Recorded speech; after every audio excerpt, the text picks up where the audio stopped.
하나님 말씀 보십시다. 마태복음 24장입니다. 마태복음 24장 1절부터 5절까지 한 절씩 교독합니다.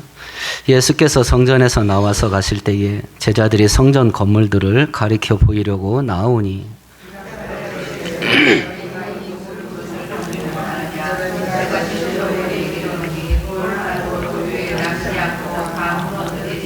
예수께서 감난산 위에 앉으셨을 때에 제자들이 조용히 와서 우리에게 이르소서 어느 때에 이런 일이 있겠사오며 또 주의 임하심과 세상 끝에는 무슨 징조가 있사오리이까.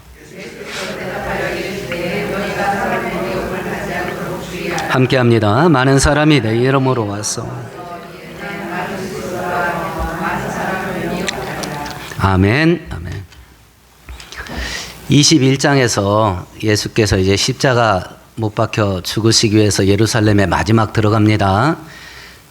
들어가는 과정 속에 첫날에 당신의 진정한 신분이 무엇인지 공개적으로 선포를 합니다. 당시 왕을 영접하던 방식으로 영접을 받으면서 예루살렘에 들어가시면서 예수님께서 온 우주를 통치하시는 만왕의 왕이라는 것을 증명하시고요. 곧바로 성전에 가십니다. 하나님의 집 성전에 가셔서 장사꾼 뒷골목 같은 그런 성전을 전부 다 청결케 하시고 성전의 본래의 기능을 회복하시며 하나님의 집인 성전의 주인이 자기라는 것을 선언하면서 당신이 곧 하나님이시라는 것을 확증합니다.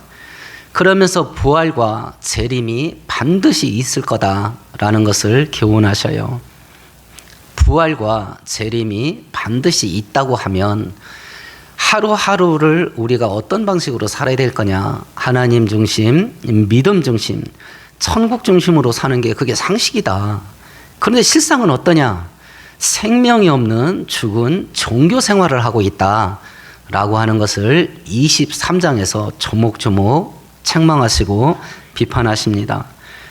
그리고 나서 이제 예수께서 마귀와 제된 세상을 심판하시고 택하신 성도들의 구원을 완성하시기 위해서 이 땅에 다시 오게 되는데 그 재림의 날은 아무도 모릅니다.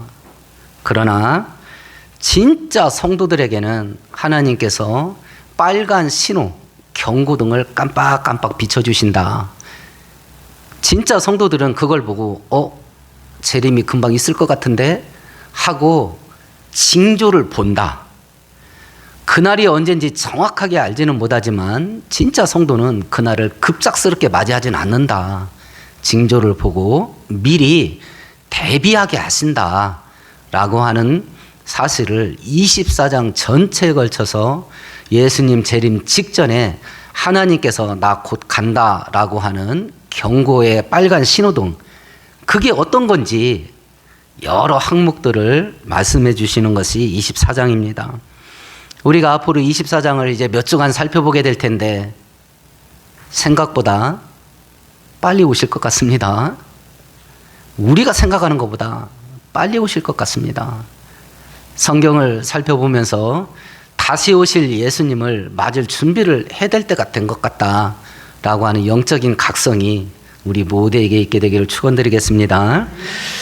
이제 24장 전체가 시작되는 원인 제공을 한 사건이 뭐였냐면 1절과 2절이었습니다. 다시 한번 읽어보십시다.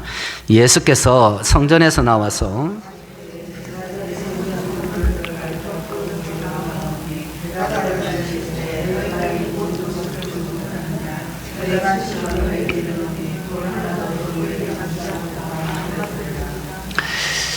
성전을 갔다가 나오면서 제자들이 예수님에게 이야기를 하는 겁니다. 예수님, 이 성전 진짜 기가 막히지 않습니까? 대단하지 않습니까? 똑같은 내용을 기록하고 있는 누가복음 21장 5절에 이렇게 되어 있습니다.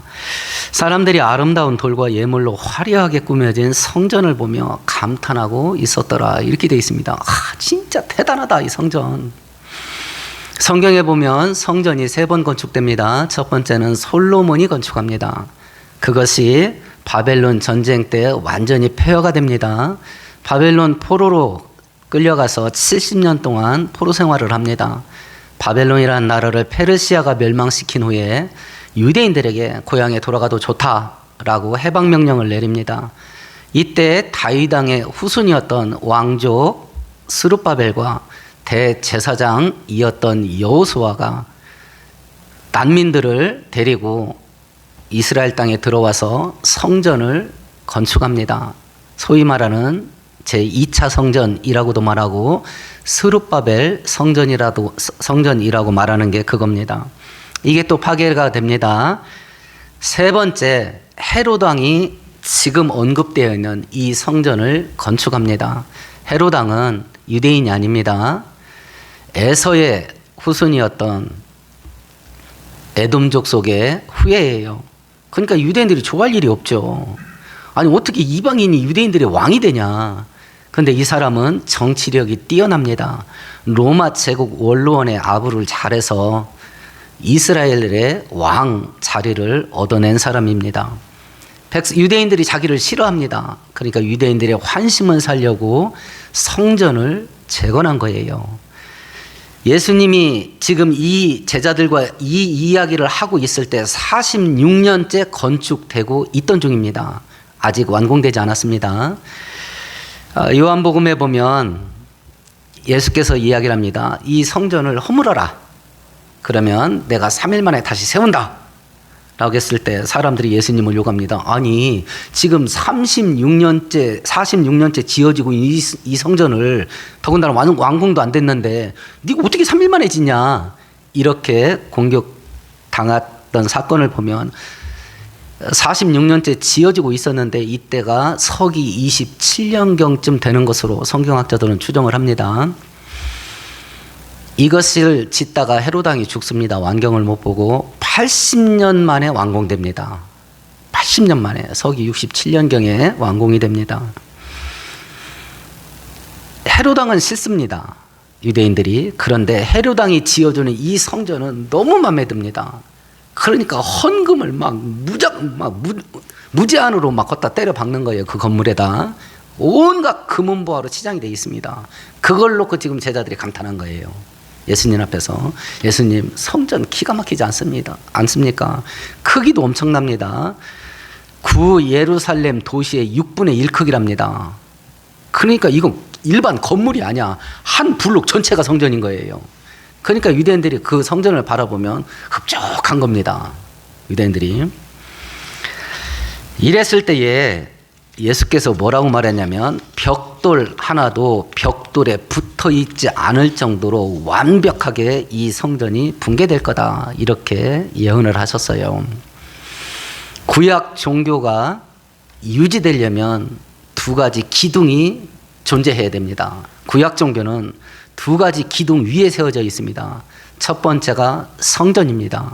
제사는 오직 성전에서만 드려야 되기 때문에 성전 제사 시스템이 유지돼야 돼요.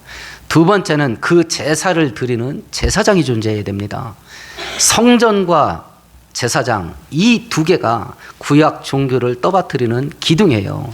그 기둥 하나인 성전이 붕괴된다는 이야기는 구약 종교 전체가 무너진다는 이야기입니다. 지금까지 23장에서 예수께서 쭉 책망했던 게 뭡니까? 신앙생활 하는데 하나님이 없다. 그건 살아있는 신앙생활이 아니라 죽은 종교생활이다. 죽은 종교생활의 종말이 뭐냐? 성전이 붕괴된다. 이 말은 죽은 종교 시스템 자체가 무너지게 된다는 걸 이야기를 합니다. 이걸 우리로 바꿔서 이야기하십시다.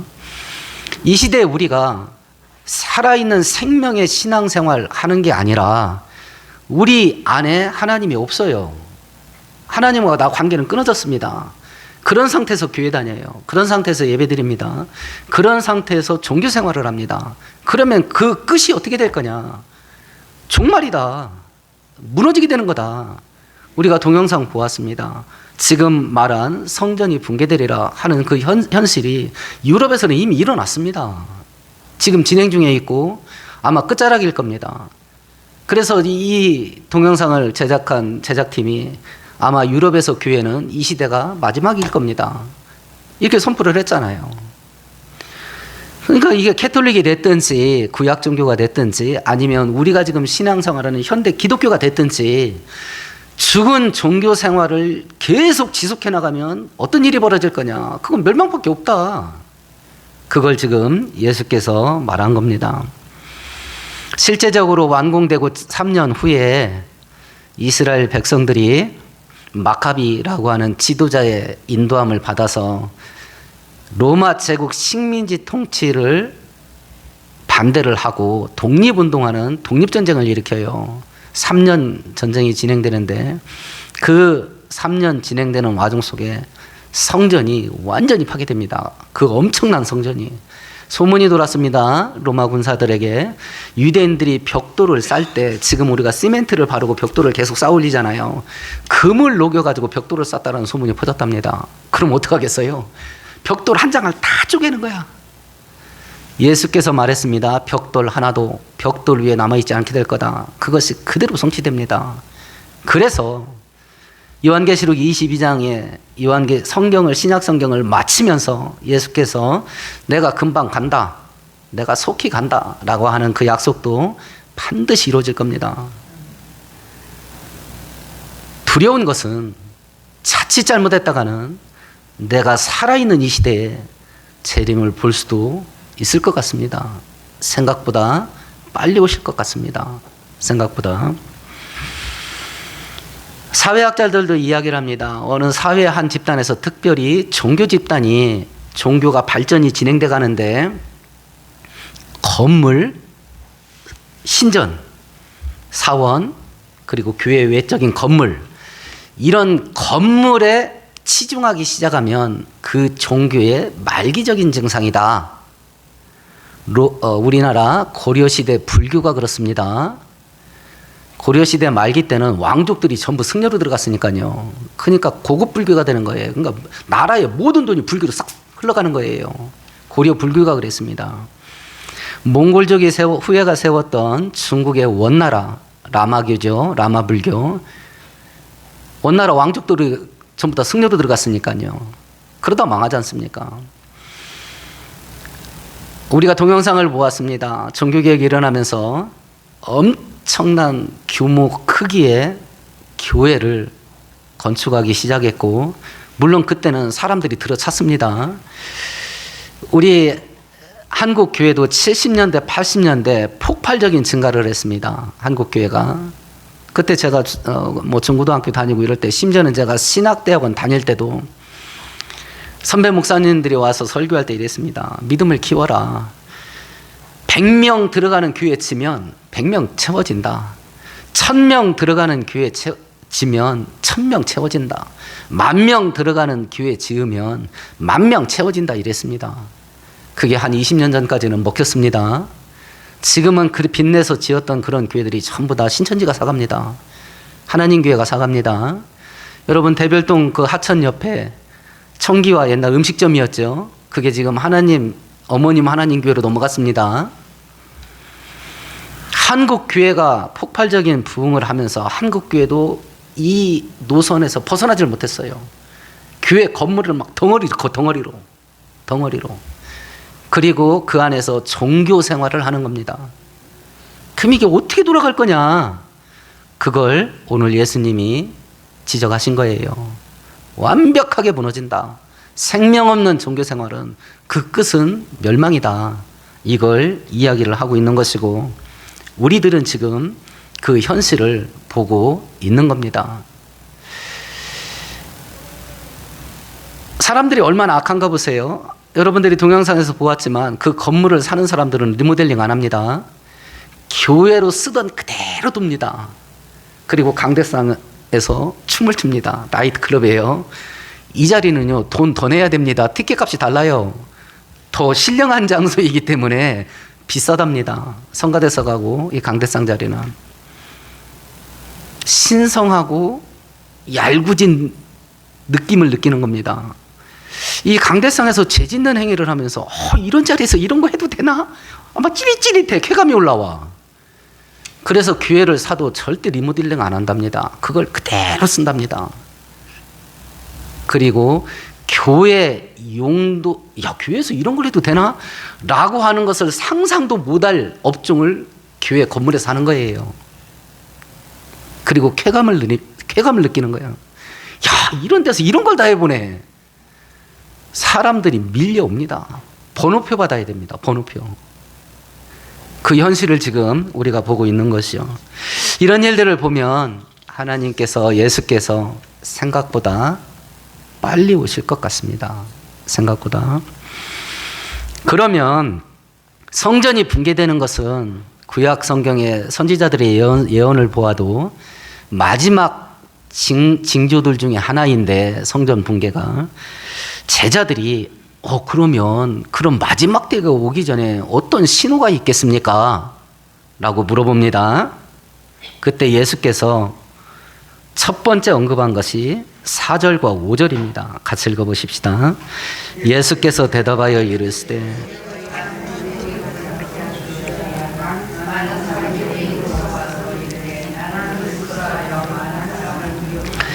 재림 직전에 어떤 일이 일어날 줄 아냐? 재림 직전에 가짜 예수가 드글드글하게 일어나게 될 거다. 가짜 예수, 내가 예수다 라고 하는 사람들이 여기저기서 일어나게 될 거다. 그게 징조다. 그게 징조. 작년 국민일보에서 조사한 통계를 보니까는요, 우리나라에 토종 이단이 20개 정도 된답니다. 그리고 내가 예수다라고 주장하는 사람이 50명 정도 된답니다. 우리나라는 전 세계에서 이단의 규모가 가장 큰 축에 속합니다. 1960년대 시작해서 80년대 초반부까지 존재했던 천부교라는 이단을 아시는지 모르겠네요. 박태선 장로가 교주였죠. 이 사람은 일반 교회 진짜 장로였습니다. 근데 막 능력이 너무 세게 역사하니까 자기가 하나님이라 그랬습니다. 자기가 하나님이라. 심지어는 저도 어머님한테 직접 들었습니다. 논산 터미널에 성수 거룩한 물이라고 해가지고 큰 트럭에다 박태선 장로가 손 씻은 물이라고 드럼통에다 넣고 팔았대. 그거 마시면 병 낫는다고 사람들이 줄지어서 그걸 사갔대요. 그 정도였답니다. 능력이 출중하지요. 능력이. 신천 땡 있습니다. 이만 땡 교주죠. 이것도 뻑하면 고발을 해대서 지금 뭐 거의 50만 넘어갔다고 추정을 해요. 천부교도 한참 잘 나갈 때 100만 명이었답니다. 이런 이단들이 세상에 없어요. 이렇게 수많은 사람들이 따라가는 이단이 세상에 없습니다. 금산에 정명땡이 있습니다. 여성도들 성추행했다고 10년 만기 출소하고 또 그지됐다가 지금 구속돼서 수사받고 있는 중에 있죠. 어머님 하나님 교회가 있습니다. 안산홍 씨가 교주였다가 죽은 후에 그 아내 장길땡 여자가 자기가 하나님이라 해서 어머님 하나님입니다. 이런 식으로 하다 보면 뭐 증주부 하나님, 뭐 고모부 하나님, 사돈의 팔촌 하나님 별게 다 생길 것 같습니다. 우리나라가 그래요. 우리나라가. 그러면 이 가짜 예수가 뭘 가지고 사람들을 꼬시냐? 어떤 방식으로 사람을 꼬시냐? 24절이랍니다. 다시 한번 읽어보십시다. 거짓 그리스도들과 거짓 선지자들이 일어나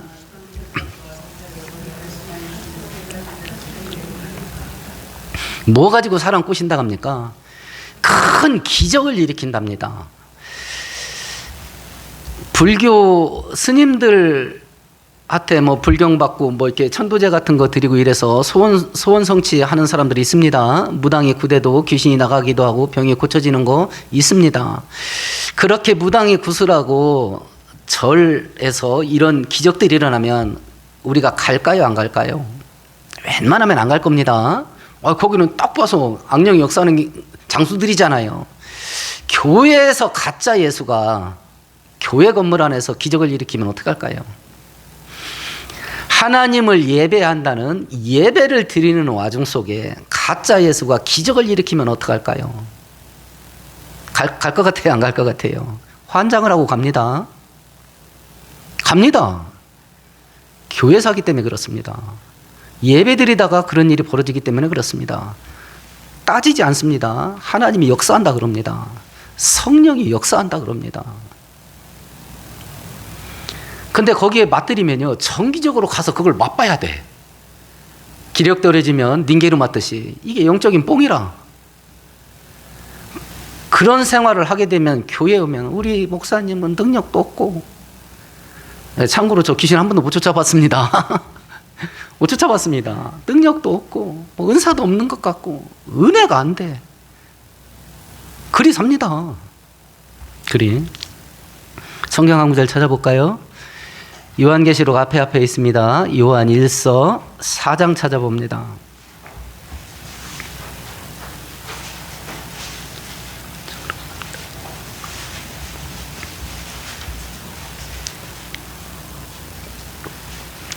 사장 1절 같이 읽습니다. 사랑하는 자들아,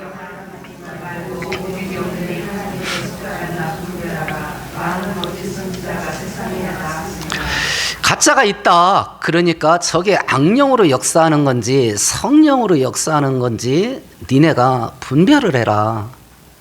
분별을 해라. 분별을. 기적이 어디서 누가 막 기적 사역한대 라고 하면 분별을 먼저 하세요. 이게 진짜인지 가짜인지. 진짜인지 가짜인지 분별하는 것은 우리가 앞에서 살펴보았습니다. 마태복음 7장에 똑같은 내용을 했죠. 마지막 때에 거짓 예수, 거짓 선지자가 많이 나서 큰 기적을 이렇게 할 수만 있으면 택한 자들도 미혹한다라고 하면서 나쁜 나무에서 좋은 열매 거둘 수 없고 좋은 나무에서 나쁜 열매는 맺지 않는다. 좋은 나무는 좋은 열매 맺는다 하면서 사는 걸 봐라. 그가 일으키는 기적을 보지 말고 가만히 그 사람 사는 게 어떡으로 사는지 봐라. 정명석 사는 거 봐라. 아니 여자들 놓고 그런 짓 하면 딱 견적이 안 나오냐. 안 나오냐. 아, 신천지 봐라. 기본적으로 막 재산 헌납하게 하고 가정 파괴하고 그러면 딱 보면 견적이 안 나오냐. 하는지 가만히 봐라. 그러면 가짜는 나쁜 열매를 맺는다. 나쁜 열매. 나쁜 열매. 속인 자들은 속인 심판을 하나님께 받을 겁니다. 우리가 이 땅에 사기 사건이 많습니다. 사기꾼이 나한테 달라들어서 속여가지고 내 전재산 뺏어갔습니다. 나를 속인 사기친 거 그 심판을 받을 겁니다. 나는 속아 넘어갔습니다. 그러면 국가가 내가 속아 넘어가서 피해 입은 피해액 보전해 줍니까? 안 합니다. 왜 그러지요? 내가 속았잖아요. 속은 책임은 내가 전적으로 지는 겁니다. 하나님 앞에서도 똑같습니다. 가짜 예수 노릇하고 거짓 선지자 노릇해서 사람을 미혹했다. 그 심판 하나님께 받을 겁니다. 나는 속아 넘어갔습니다. 하나님 앞에 가서 저는 아무것도 모르고 그냥 속아 넘어갔는데요. 이러면 속아 넘어간 그 책임은 내가 지는 겁니다. 그래서 성경은 분별하는 책임은 너한테 있다 그랬습니다. 네가 하라 그랬습니다. 분별은 네가 하라. 네가 하라.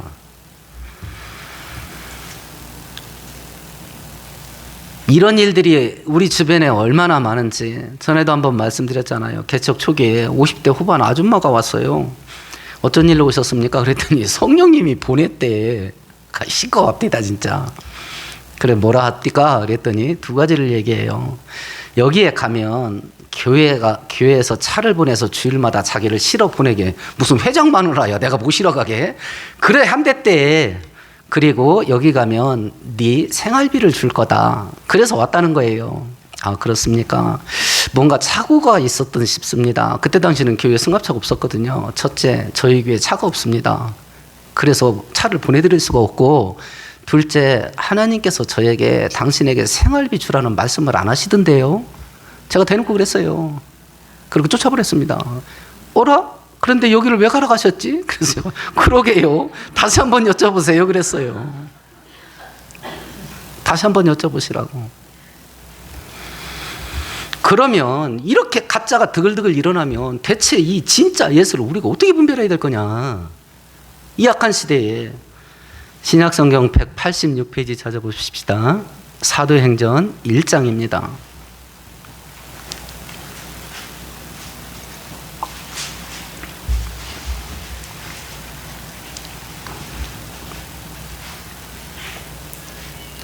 (9절에서) (11절까지) 함께 같이 읽습니다. 이 말씀을 마치시고 그들이 보는 데 올려져 갔으니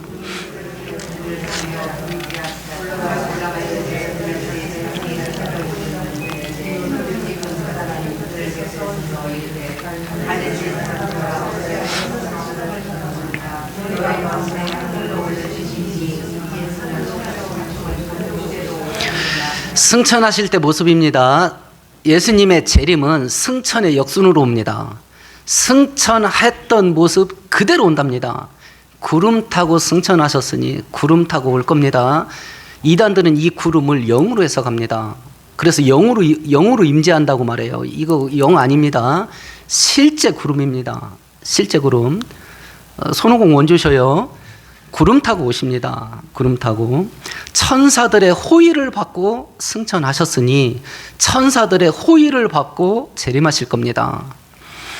어른으로 승천하셨으니 어른 모습으로 올 겁니다. 어디 금상 산골짜기에 애로 태어나가, 그러니까 지금 내가 예수다 하는 인간들 중에 호적 등본이 있는 것들은 전부 가짜입니다. 사람으로 태어나지 않습니다. 어른 모습으로 옵니다. 부활의 영광의 몸으로 변화돼서 올라갔으니 영광의 몸을 입고 올 겁니다. 지금 2만 땡 곧 죽을 겁니다. 다 늙었습니다. 이거 늙어가면 안 돼. 자라도 안 되고 영원한 영생의 몸으로 어른 상태로 내려오십니다. 첫 번째 부활한 예수님을 제자들이 만났을 때 도마는 그 자리에 없었습니다. 다른 제자들이 도마한테 야 예수님 살아났었어 이렇게 얘기했을 때 도마가 이야기합니다. 내가 내 손가락을 그 못자국에 넣어보고 내 손을 옆구리에 넣어보기 전에 나 안 믿는다.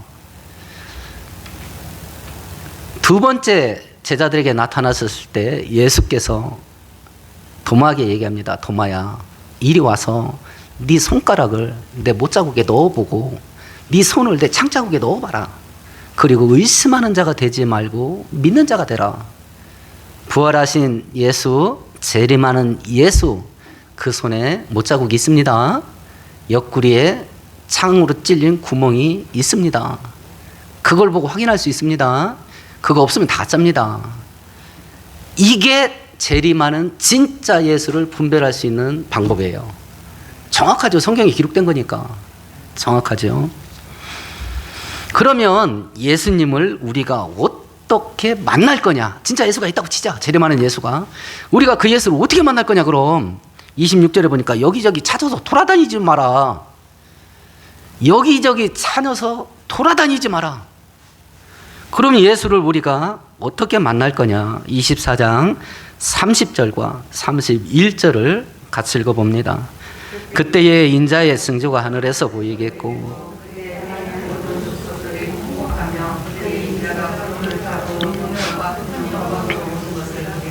그가 큰 나팔 소리와 함께 전사들을 보내리니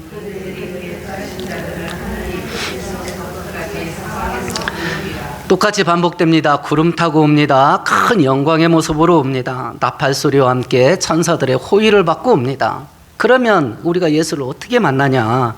31절에 보니까 천사들을 보내서 우리들을 데리러 온답니다. 그러니까 예수 찾아다니는 게 아니에요. 성경을 하나님의 진리로 믿고 성경대로 잘 살고 그냥 그 자리에 있어. 그 자리에서 살다 보면 천사가 데리러 옵니다. 그리고 그 천사가 우리를 공중으로 끌어올려서 공중에서 재림하시는 예수님을 영접하고 다시 땅에 내려온다라고 하는 것이 성경의 말씀이에요. 뭐 전설의 고향 같을 겁니다. 전설의 고향 같을 겁니다. 그러나 하나님께서 그렇게 진행될 거라고 말씀하셨으니 그렇게 될 것을 확실히 믿는 것이요. 그렇게 될 것을. 그리고 이 재림 예수는 순식간에 이 땅에 오시는 걸로 되어 있네요. 27절 같이 읽어보십시다. 번개가 동편에서 나서 서편까지 번쩍임같이. 예수 재림은요, 번개 치는 것처럼 번쩍하면 끝난답니다. 재림 예수가 어느 골짜기에 태어나서 한참 자라다가 어느 때가 돼서 짠 하고 나타나서 내가 예수다 이런 거 없습니다. 이런 거 없습니다. 번쩍하면 끝난답니다. 아 이거 천국에서는 출발했다는데 언제 오는 거야? 이런 거 없습니다. 이런 거 없습니다. 번쩍하면 끝입니다. 순식간에 끝납니다. 그래서 징조들을 보고 미리 준비하고 있는 자만 재림에 참여하게 될 겁니다. 부활에 참여하게 될 거예요. 23장은 생명 없는 종교 생활하는 것을 지적하고 책망을 합니다. 그리고 24장 초반부에서는 성전이 붕괴될 것을 경고하시면서 생명 없는 죽은 종교 생활의 끝자락이 뭐냐? 그건 멸망밖에 없다. 그러면 예수님 오시기 직전에 어떤 징조들이 있냐? 가짜 예수들이 여기저기서 나타나게 될 거다. 여기저기에서 큰 기적을 보이면서 사람을 꼬드길 텐데 분별 잘해라. 악령도 기적은 한다. 마귀도 기적은 일으킨다. 그가 악령인지 성령의 일인지 잘 분별해라. 잘 분별해라.